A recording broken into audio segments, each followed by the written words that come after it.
17 villages, mais de le faire pendant toute l'année. Donc voilà, on fait des demandes de financement à différents acteurs et j'espère qu'on pourra avoir le projecteur, on pourra avoir aussi le bibliobus dont parlait Manès, de lier le cinéma et la lecture. Et là, les enfants étaient voilà, ils étaient très contents. Et c'est vrai que finalement, il n'y a pas souvent de bibliothèques dans les écoles, des choses comme ça, donc c'était un très bon moment. Et je voulais parler d'une autre initiative qu'on a lancée, j'allais dire en parallèle de ces projections, d'écouter une histoire de AKRN. Donc cette année, on a tourné dans quatre contes, dans 4 villages. Et on a fait juste un petit trailer pour vous donner un petit peu le...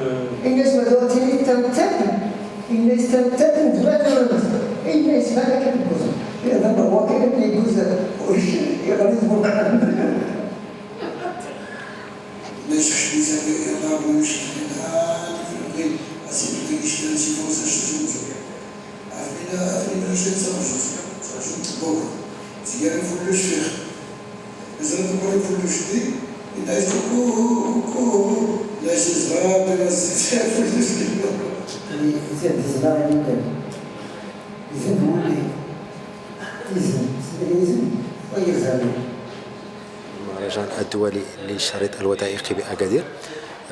غادي نتكلم لكم شويه على العروض المتجوله اللي قمنا بهم بجهه ديال سوس ماسا. كانت عندنا البدايه بماسا اللي عرضنا فيها افلام، عده افلام يعني كانت عندنا في المساء. وايضا كان عندنا بالنهار كان عندنا واحد لوبيبليوبيس، داك المينيبيس اللي كيجيو ليه الاطفال وكيقراو كتيبات وهذا. وكانوا عندنا واحد النظارات عباره عن الفي ار، هاد النظارات اللي خديناهم بشراكه مع لانستيتو فرونسي، يعني الرياليتي فيرتويال. هادو كنعطيهم للاطفال وكيشوفوا بهم السينما، وكنعطيهم حتى الناس اللي هما كبار. يعني كانت يعني تجربه جديده اللي كانت هدف العروض المتجوله. كان عندنا الانطلاقه كما قلت لك في ماسا، من بعد مشينا لاقيغان في طاطا. في طاطا ايضا كان عندنا البيبليوبيس بالنهار، وكانت عندنا فورماسيون بالفائده ديال الجمعيه، فورماسيون في السينما الوثائقيه. وعرضنا فيلم اليوم في دار الشباب. بالمساء كان عندنا عرض اخر بالساحه ديال طاطا اللي كيتجمعوا فيها الناس والساكنه ديال المنطقه ديال طاطا. من بعد القافله استمرت لتاليوين اللي قمنا بعرض بالنهار مع لاسوسياسيون ميغراسيون ديفلوبمون، وبالليل كان عندنا في البلديه ديال تاليوين. وكما قلت لك ديما القافله راه كاينه، وهذوك النظارات ديال الفي ار. ومن بعد مشينا ل ايمولاس. كانت تجربه صراحه رائعه في ايمولاس، اننا كنا في دار الطالبه. عرضنا اليوم فيلم في دار الطالبه ديال تيغميني جران. وفي المساء كان عندنا عروض افلام اخرى في الساحه ديالهم ديال ايمولاس اللي جاو فيها الساكنه ايضا حضروا لهذه الافلام. والبيبليوبيس كان بالنهار يعني تيكون متوازي مع هذوك العروض اللي كنديروهم.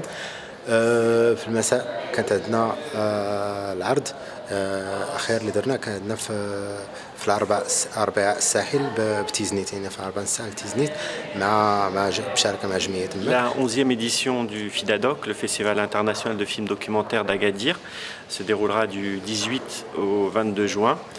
Le FIDADOC, c'est le rendez-vous de tous les passionnés du cinéma documentaire au Maroc. Donc pendant une semaine, on accueillera une trentaine de films qui viennent du monde entier pour des compétitions qui seront départagées par un jury de professionnels, mais aussi par les spectateurs d'Agadir. Il y a un prix du public d'Agadir, des spectateurs de la ville.